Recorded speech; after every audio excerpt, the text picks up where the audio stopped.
I'm Derek Nepinak, Grand Chief of the Assembly of Manitoba Chiefs. I'm here this morning in a follow-up to our discussions in Ottawa at the Assembly of First Nations winter meeting. The procession that happened over the last few days requires clarification on the part of the Assembly of Manitoba Chiefs, and in that regard, I'm here to provide a little bit of an update as to what actually happened on Parliament Hill at the Tuesday event. The Chiefs across the country, and in particular here in Manitoba, have grown tired of dealing with a conservative government that acts and pretends that we don't exist. We are and we will remain the Indigenous people of these lands. We've been here for 30,000 years, and no legislation, no act of Parliament, no regulation or policy created by a settler society government like the Conservative government is going to replace or terminate the existence of our people. That's the bottom line. That's not going to happen. We're living in an environment right now where we have over 600 murdered or missing Indigenous women. We have 10,000 kids in care. We have 0% of the revenues from the natural resources that are developed in our ancestral lands. We have ongoing issues with residential school legacy. We have ongoing issues with access to records about unmarked graves for our lost children during the residential school era. We have a tremendous amount of issues that are ongoing, and we are no longer going to stand as an oppressed people. To that end, we walked on Parliament Hill on Tuesday. We listened to the drum, we smoked the pipe, and we stood at the gates of Parliament Hill, meanwhile watching people go by who were members of Parliament Hill, allowed to go into the building, but they denied us access. We were prepared to go in regardless of whether they wanted us in there or not, but we were invited in as guests of Charlie Angus, who's the new Democrat for Northwestern Ontario. We went in as a guest of a member of Parliament, and to that end, guests are never violent in the houses in which they're invited, and we observe that protocol. We walked in as chiefs behind the drum, and we walked in behind the pipe. And when the pipe is raised, chiefs are not going to raise a hand or do anything violent to anybody. So for clarification, we did not storm Parliament Hill. We went in there to peacefully engage with the Prime Minister and key ministers of his government to let him know and put him on notice that the buck stops here. They can pass all the paper they want. They can shuffle paper back and forth on Parliament Hill, but it's not going to take away from the natural laws that govern the lives of Indigenous people. And that's the bottom line on that.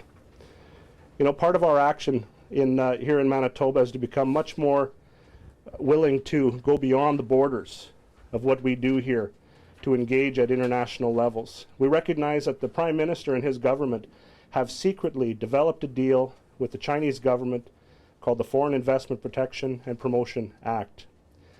In light of that, we engaged directly with China to raise the issue that there's outstanding issues right here in Canada with the Indigenous people, and we're happy to report to everybody here that we did sit down with the Chinese consulate in Ottawa, and we have reached an agreement with the Minister of Commerce in China to sit down with us and talk about opportunities for economic development with the Chinese right here in Manitoba.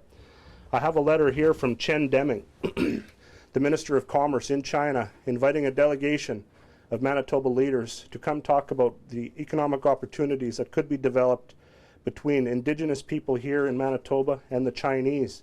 That's the type of involvement we're talking about. That's what we're owed as the Indigenous people of Canada. And I also want to make a note that the Chinese government responded to my letter to them within 3 to 4 weeks. The Harper government took 6 months to respond to my letter on the call for a First Minister's meeting on First Nations issues. Now there's a number of other items that I have identified here. One of them in particular is in the words of Gandhi, there go my people, I better follow them. And I make that statement today because what we're witnessing right now across the land is the resurgence of the grassroots people from our Indigenous communities. And in specific, I'm going to talk briefly about Idle No More. It is a treaty-based movement. It is a movement that's been initiated by our people that don't wear headdresses, our people that don't go to the Chiefs meetings, but the people that know that there's something wrong and they're standing up to address it. You know, Canada as a treaty successor does not have the authority to alter treaty without the consent of Indigenous people. And I'm here to say today that leadership, chiefs across the land, are standing behind our grassroots people, our young people who are standing up and saying enough is enough, particularly under the heading of Idle No More. I know on Monday there will be an event, and I'll leave those comments more to Nina to develop a little more. But it's happening through the social media network. Our people are standing up by the thousands saying we are going to put a stop to this. We are going to have our voices heard. And as leaders, as chiefs, we're going to stand behind our grassroots people, and we're going to march with them. I know I'll be out there on Monday doing my part to support the grassroots-led initiative, much like I have on the murdered and missing Indigenous women's issues. I will also be, I'll also say for the record right now that I spoke to the National Chief this morning of the Assembly of First Nations, and he informed me that he will also be marching with grassroots people, a grassroots-led initiative in Ottawa on Idle No More on December 21st. And he wanted to let that be known, that at appropriate times it's appropriate for us to take off our headdresses, and it's appropriate to follow our people as they raise the issues. So with that said, those are my comments. I will answer questions after the rest of the speakers here, but right now I'd like to ask Grand Chief Murray Clearsky from the Southern Chiefs Organization to provide any supplementary comments that he may, and then we'll move on. Thank you.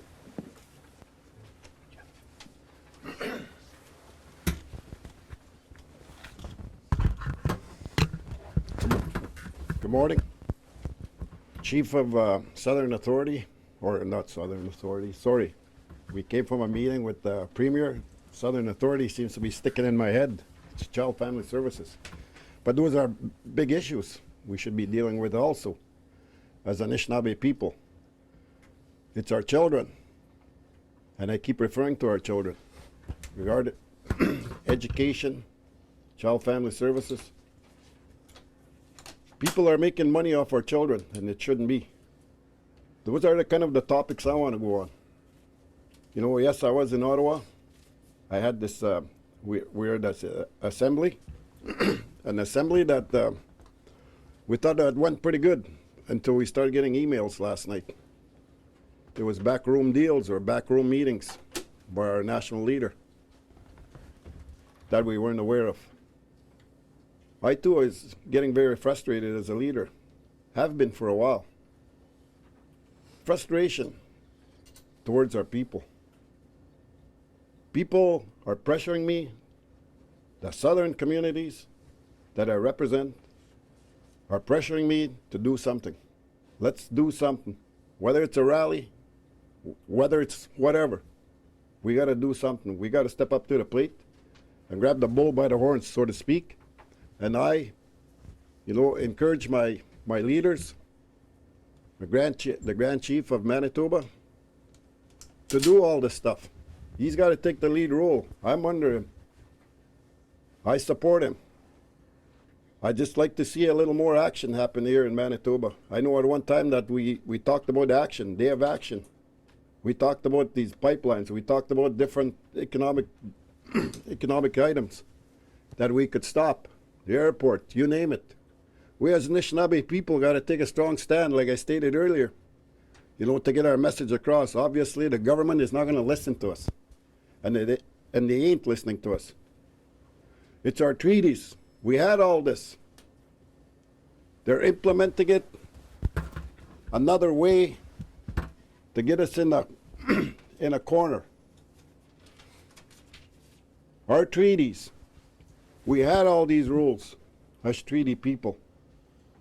We Anishinaabe people are strong treaty people, but it's the government that's manipulating us by a white piece of paper and stating to us, these are the legislations now you're going to live by. Never once have we agreed to that. We got to call the Queen back to our table, to our terms, and meet with us as Anishinaabe people, instead of deserting us and leaving us to the government, to the federal government, that's doing nothing for us. There's been taxpayers that talk about that we are a tax burden to the taxpayers, which is a bunch of BS. The little bit of money that the government gets regarding tax is just a little simple rent on our lands. the revenues that they get from Canada is the money that the federal government gives us, not the tax money. The tax money is where you retire your prime minister with.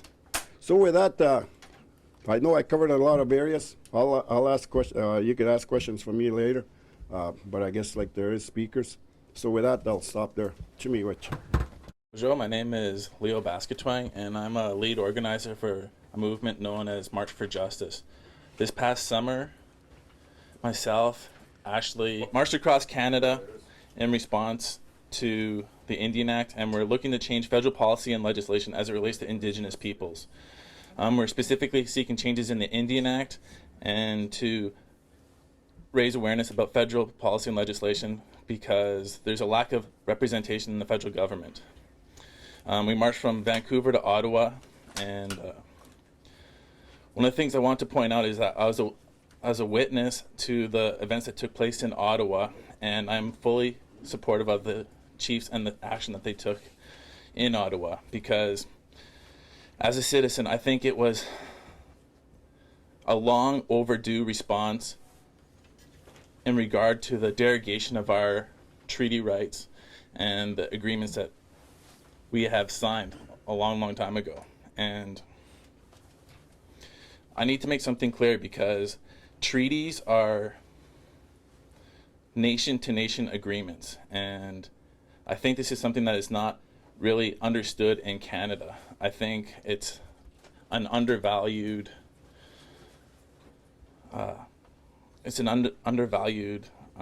agreement, and it's something that needs to be recognized. And there's movements going across Canada. There's youth movements such as Chief Nepinak had said, and it's called Idle No More, and I'm here to support the initiatives that they're taking place, and I think this is going to be the beginning of further actions that are going to take place across the country. And I'd just like to thank you for your time. Thank you.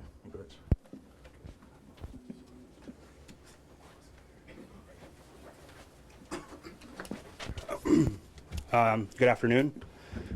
My name is Jerry Daniels. I'm from Long Plain First Nation. I am an organizer of the Idle No More rally that is taking place on Monday, December 10th.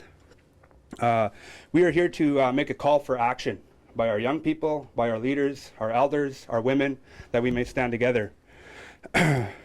We had a number of issues that we are facing as Indigenous peoples that have occurred over the years, decades, the erosion of our natural economies, the malicious corporate enterprise, while the First Peoples are being marginalized. Absolute certainty in our environment is the issue here. I want to call upon all of our people to stand together in unity, to put our differences, our indifferences, our differences in approaches aside, to focus on solutions that are going to be meaningful for our communities. And I just want to, I guess, end with one final thing, that if you're not going to be the change, then there's not going to be no change. So miigwech.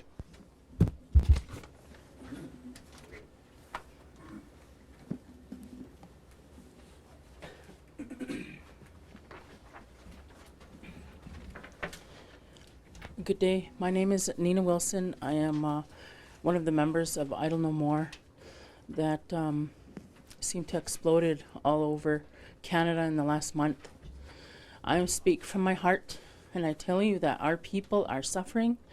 We are having a difficult time coping and surviving each day because of the policies and legislations that have come across for generations and decades. I wanted to say, most importantly, that Idle No More is about the people, the grassroots people. We sat one day and we talked about, what can we do? We talk, we read, we talk. We need to move, we need to act.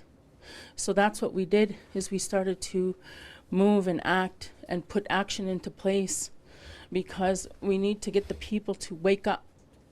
And it hurts to wake up. It hurts to see the realities for what they really are. There are things that are going on in our communities that are deplorable. The United Nations, the world is watching us. They see, they know what's going on. There is a rally that is to take place on Monday. And I'm really proud of our young people. And I'm really proud of our chiefs, our Okimawos, our leaders, the ones that went to Ottawa. And I have to say that we want to all work together. We want to work within the Omnibus bill that were not talked about with Indigenous people, and that is in particular respect to revisions to the Indian Act and the land surrender provisions within the Indian Act. Now, we need to be very clear that the entire discussion on the creation of reserves under treaty has been one-sided. It's been subject to passage of legislation, it's been subject to policy revision, amendment, and I think collaborative efforts to convince us that the treaty Indians in this part of the world are not responsible for their lands. That's what the effort has been to convince us of. But the truth is that we have not let it go. You look at this Eagle staff behind us. That's a symbol and of the recognition and the respect we have for the natural laws that continue to guide us for who we are here. And we have not even begun to articulate what the treaty reserves mean to us today. Nothing exists on paper to talk about the fact that our ancestors made agreements that we would have Ishkonagan, land set aside that would be outside of the purview of federal and provincial law, that would be set aside for us so that our culture and our families and our people could thrive. We haven't even put that on paper yet. But meanwhile, they're trying to extinguish it by the passage of laws in secret in the House of Commons, and that's offensive. Specifically, though, what do you mean by passages in the Omnibus? But what is it in there that will take more rights away from you in your mind specifically?